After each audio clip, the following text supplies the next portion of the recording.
What is performance management?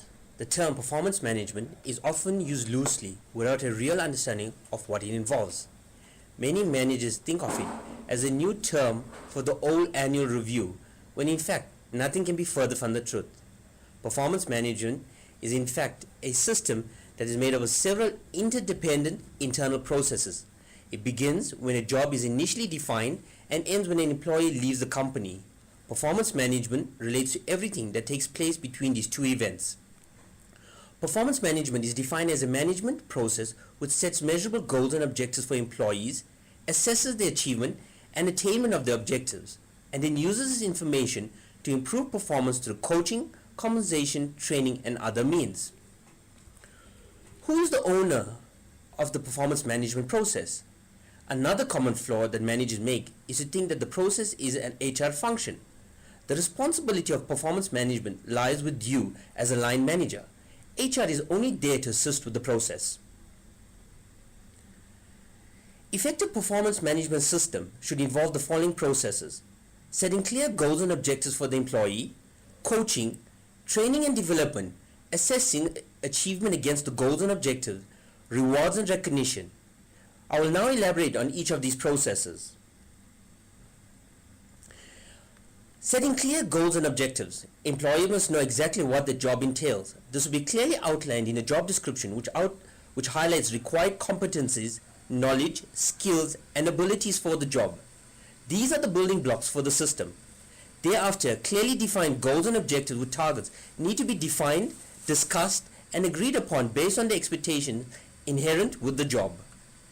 The employee should know what acceptable and non-acceptable performance is. The employee should also be made aware of how and when his or her performance will be measured and by whom. The objectives should be SMART.